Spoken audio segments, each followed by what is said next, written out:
CM ವಿರುದ್ಧ ಇಡಿಯಲ್ಲಿ FIR ದಾಖಲಾಗುತ್ತಿದ್ದಂತೆ ಕಾಂಗ್ರೆಸ್ನಲ್ಲಿ ರಾಜಕೀಯ ಚಟುವಟಿಕೆಗಳು ಗರಿಗೆದರಿದ್ದಾವೆ. ಬನ್ನಿ, ಈ ಸಂಬಂಧವಾಗಿ ನಮ್ಮ ಜೊತೆ ಮಾತನಾಡೋದಕ್ಕೆ ಸಚಿವ ಸತೀಶ್ ಜಾರಕಿಹೊಳಿ ಇದ್ದಾರೆ. ಮಾತನಾಡ್ತೀನಿ ಸರ್. ತಡರಾತ್ರಿ ದಲಿತ ಸಮುದಾಯಕ್ಕೆ ಸೇರಿದಂತಹ ಸಚಿವರು ಸಭೆ ನಡೆಸಿದ್ದೀರಾ, ಏನ್ ಸರ್ ಉದ್ದೇಶ?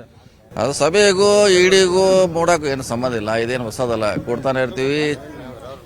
ಸರ್ಕಾರದಲ್ಲಿ ಕಾರ್ಯಕ್ರಮ ನಡೀತಾನೆ ಇರ್ತೇವೆ, ಆರೋಪಗಳ ಇದ್ದೇ ಇರ್ತೈತೆ, ಅದಕ್ಕೆ ಉತ್ತರನೂ ಇದ್ದೇ ನಡೀತಾನೆ ಇರ್ತೈತೆ. ಅಲ್ಲ ಸರ್, ಸಿಎಂ ವಿರುದ್ಧ ರಾಜೀನಾಮೆಗೆ ಒತ್ತಡ ಕೇಳಿ ಬರ್ತಾ ಇದೆ. ಈ ಹೊತ್ತಿನಲ್ಲಿ ಮೂವರು ಪ್ರಭಾವಿ ಸಚಿವರು ಎಲ್ಲರೂ ಕೂಡ ಸಿಎಂ ಹುದ್ದೆ ಮೇಲೆ ಕಣ್ಣಿಟ್ಟಿರುವಂತಹ ಸಚಿವರೇ ಸಭೆ ಸೇರಿದ್ದೀರಾ? ಇಲ್ಲಿಲ್ಲ, ನಾವ್ಯಾರು ಇಟ್ಟೇ ಇಲ್ಲ, ನಾವು ಇಟ್ಟೇ ಇಲ್ಲ ಅಂತ ಹೇಳಿದೀವಿ, ಪದೇ ಪದೇ ಹೇಳಿದೀವಿ. ಯಾರು ಕೂಡ ನಾವು ಅದರಲ್ಲಿ ಭಾಗಿಗಳಲ್ಲ. ಅವರೇ ಇರ್ತಾರೆ ಅಂತ ಹೇಳಿದ್ವಿ, ಇರ್ತಾರೆ ಅಷ್ಟೇ. ಏನ್ ಚರ್ಚೆ ಆಯ್ತು ಸರ್ ಡಿನ್ನರ್ ಮೀಟಿಂಗ್ ಅಲ್ಲಿ ರಾತ್ರಿ? ಚರ್ಚೆ ಏನಿಲ್ಲ, ಹೆಂಗೆ ಕರ್ನಾಟಕ ಹೆಂಗೆ, ಇಲಾಖೆಗಳ ಹೆಂಗೆ, ಅದು ಇವನ್ನೆಲ್ಲ ಚರ್ಚೆ ಮಾಡಿದ್ವಿ. ನಮ್ಮ ಇಲಾಖೆಗಳ ಬಗ್ಗೆ, ಸಂಘಟನೆ ಬಗ್ಗೆ, ಮುಂದಿನ ಚುನಾವಣೆ ಬಗ್ಗೆ ರೂಟೀನ್ ಆಗಿ ಚರ್ಚೆ ಆಗ್ತಾ ಇರ್ತವೆ. ಸಿಎಂ ಸಂಕಷ್ಟದ ಬಗ್ಗೆ ಸರ್, ಮೂಡ ವಿಚಾರವಾಗಿ ಮತ್ತೊಂದು ಕಡೆಗೆ ಎಫ್ಐಆರ್ ಬಗ್ಗೆ ಏನಾದ್ರು ಚರ್ಚೆ ಮಾಡಿದ್ರೆ ಸರ್? ಸಂಕಷ್ಟ ಜೊತೆ ನಾವು ಇದೀವಲ್ಲ, ಎಲ್ಲಾ ಮಂತ್ರಿಗಳು ಬಹಿರಂಗ ಹೇಳಿದ್ದಾರೆ ಸಂಕಟ ಜೊತೆ ನಾವು ಇದೀವಿ ಅಂತ. ಅದು ಚರ್ಚೆಯಲ್ಲಿ ಅದೊಂದು ಪಾರ್ಟ್ ಅಷ್ಟೇ. ಸೊ ಅವ್ರ ಜೊತೆ ನಿಲ್ಬೇಕಾದ ನಮ್ಮೆಲ್ಲರ ಕರ್ತವ್ಯ ಗಟ್ಟಿಯಾಗಿ. ಒಂದ್ ವೇಳೆ ಸಿಎಂ ರಾಜೀನಾಮೆ ಕೊಟ್ರೆ ಪ್ಲಾನ್ ಬಿ ಅಂತೂ ರೆಡಿ ಆಗಿರುತ್ತೆ ಸರ್. ತಮ್ಮ ಮೂವರಲ್ಲಿ ಯಾರು ಸರ್? ಬಿ ಯಾವ್ದಿಲ್ಲ, ಸಿ ಇದೆ ಡೈರೆಕ್ಟ್. ನೋಡೋ ಬಿ ಸಿ ಏನ ಬಿಟ್ರೆ ಮಧ್ಯೆ ಬಿ ಅನ್ನೋದು ಕಿತ್ತಾಕಿದ್ವಿ ಅದನ್ನ. ಸರ್, ಈಗ ತಾವು ಸಿಎಂ ಆಕಾಂಕ್ಷಿ ಅಲ್ವಾ ಸರ್? ಒಂದ್ ವೇಳೆ ಸಿಎಂ ರಾಜೀನಾಮೆ ಕೊಟ್ರೆ 28 ಅಂತ ಹೇಳಿದ್ವಿ, ಪದೇ ಪದೇಲಿ 28ಕ್ಕೆ ನಮ್ ತಯಾರಿ ಅಂತ ಹೇಳಿದ್ವಿ. ಅವಾಗೆಲ್ಲ ತಯಾರಿ ಮಾಡ್ಕೊಳ್ತೀವಿ. ಈಗ ಪರಮೇಶ್ವರ್ ಹೆಸರು ಕೂಡ ಮುನ್ನೆಲೆಗೆ ಬಂದಿದೆ ಸರ್. ಅವ್ರ ಅಭಿಮಾನಿಗಳೆಲ್ಲ ಮುಂದಿನ ಮುಖ್ಯಮಂತ್ರಿ ಪರಮೇಶ್ವರ್ ಅಂತ ಕ್ಯಾಂಪೇನ್ ಶುರು ಮಾಡಿದ್ದಾರೆ. ಎಲ್ಲರೂ ಮಾಡ್ತಿದ್ದಾರೆ ಅವರ ಅಭಿಮಾನಿಗಳು. ಆದ್ರೆ ಬಿ ಕಿತ್ತಾಕಿದ್ವಿ, ಅದಕ್ಕೆ ಅದು ಬಿನ ಇಲ್ಲಿಗ. ಸೊ ಇದಿಷ್ಟು ಸಚಿವ ಸತೀಶ್ ಜಾರಕಿಹೊಳಿ ಅವರ ನೇರ ನುಡಿಗಳು. ಕ್ಯಾಮರಾಮನ್ ಕಿರಣ್ ಜೊತೆ ಹೆಬ್ಬಾಕ ತಿಮ್ಮೇಗೌಡ, ನ್ಯೂಸ್ 18 ಕನ್ನಡ, ಬೆಂಗಳೂರು. ಸಿಎಂ ವಿರುದ್ಧ ಇಡಿಯಲ್ಲಿ ಎಫ್ಐಆರ್ ದಾಖಲಾಗುತ್ತಿದ್ದಂತೆ ಕಾಂಗ್ರೆಸ್ನಲ್ಲಿ ರಾಜಕೀಯ ಚಟುವಟಿಕೆಗಳು ಗರಿಗೆದರಿದ್ದಾವೆ. ಬನ್ನಿ, ಈ ಸಂಬಂಧವಾಗಿ ನಮ್ಮ ಜೊತೆ ಮಾತನಾಡೋದಕ್ಕೆ ಸಚಿವ ಸತೀಶ್ ಜಾರಕಿಹೊಳಿ ಇದ್ದಾರೆ. ಮಾತನಾಡ್ತೀನಿ ಸರ್. ತಡರಾತ್ರಿ ದಲಿತ ಸಮುದಾಯಕ್ಕೆ ಸೇರಿದಂತಹ ಸಚಿವರು ಸಭೆ ನಡೆಸಿದ್ದೀರಾ, ಏನ್ ಸರ್ ಉದ್ದೇಶ?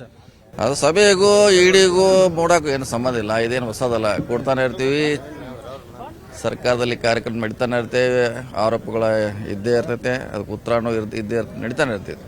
ಅಲ್ಲ ಸರ್, ಸಿಎಂ ವಿರುದ್ಧ ರಾಜೀನಾಮೆಗೆ ಒತ್ತಡ ಕೇಳಿ ಬರ್ತಾ ಇದೆ. ಈ ಹೊತ್ತಿನಲ್ಲಿ ಮೂವರು ಪ್ರಭಾವಿ ಸಚಿವರು ಎಲ್ಲರೂ ಕೂಡ ಸಿಎಂ ಹುದ್ದೆ ಮೇಲೆ ಕಣ್ಣಿಟ್ಟಿರುವಂತಹ ಸಚಿವರೇ ಸಭೆ ಸೇರಿದ್ದೀರಾ?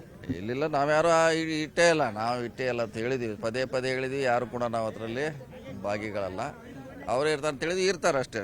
ಏನ್ ಚರ್ಚೆ ಆಯ್ತು ಸರ್ ಡಿನ್ನರ್ ಮೀಟಿಂಗ್ ಅಲ್ಲಿ ರಾತ್ರಿ? ಚರ್ಚೆ ಏನಿಲ್ಲ, ಹೆಂಗೆ ಕರ್ನಾಟಕ ಹೆಂಗೆ, ಇಲಾಖೆಗಳ ಹೆಂಗೆ, ಅದು ಇವನ್ನೆಲ್ಲ ಚರ್ಚೆ ಮಾಡಿದ್ವಿ. ನಮ್ಮ ಇಲಾಖೆಗಳ ಬಗ್ಗೆ, ಸಂಘಟನೆ ಬಗ್ಗೆ, ಮುಂದಿನ ಚುನಾವಣೆ ಬಗ್ಗೆ ರೂಟೀನ್ ಆಗಿ ಚರ್ಚೆ ಆಗ್ತಾ ಇರ್ತವೆ. ಸಿಎಂ ಸಂಕಷ್ಟದ ಬಗ್ಗೆ ಸರ್, ಮೂಡ ವಿಚಾರವಾಗಿ ಮತ್ತೊಂದು ಕಡೆಗೆ ಎಫ್ಐಆರ್ ಬಗ್ಗೆ ಏನಾದ್ರು ಚರ್ಚೆ ಮಾಡಿದ್ರೆ ಸರ್?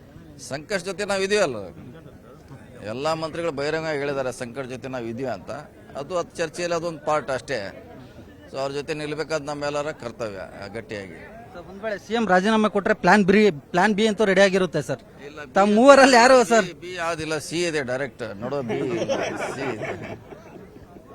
ಏನ ಬಿಟ್ರೆ ಮಧ್ಯೆ ಬಿ ಅನ್ನೋದು ಕಿತ್ತಾಕಿದ್ವಿ ಅದನ್ನ. ಸರ್, ಈಗ ತಾವು ಸಿಎಂ ಆಕಾಂಕ್ಷಿ ಅಲ್ವಾ ಸರ್? ಒಂದ್ ವೇಳೆ ಸಿಎಂ ರಾಜೀನಾಮೆ ಕೊಟ್ರೆ 28 ಅಂತ ಹೇಳಿದ್ವಿ, ಪದೇ ಪದೇಲಿ 28ಕ್ಕೆ ನಮ್ ತಯಾರಿ ಅಂತ ಹೇಳಿದ್ವಿ. ಅವಾಗೆಲ್ಲ ತಯಾರಿ ಮಾಡ್ಕೊಳ್ತೀವಿ. ಈಗ ಪರಮೇಶ್ವರ್ ಹೆಸರು ಕೂಡ ಮುನ್ನೆಲೆಗೆ ಬಂದಿದೆ ಸರ್. ಅವ್ರ ಅಭಿಮಾನಿಗಳೆಲ್ಲ ಮುಂದಿನ ಮುಖ್ಯಮಂತ್ರಿ ಪರಮೇಶ್ವರ್ ಅಂತ ಕ್ಯಾಂಪೇನ್ ಶುರು ಮಾಡಿದ್ದಾರೆ. ಎಲ್ಲರೂ ಮಾಡ್ತಿದ್ದಾರೆ ಅವರ ಅಭಿಮಾನಿಗಳು. ಆದ್ರೆ ಬಿ ಕಿತ್ತಾಕಿದ್ವಿ, ಅದಕ್ಕೆ ಅದು ಬಿನ ಇಲ್ಲಿಗ. ಸೊ ಇದಿಷ್ಟು ಸಚಿವ ಸತೀಶ್ ಜಾರಕಿಹೊಳಿ ಅವರ ನೇರ ನುಡಿಗಳು.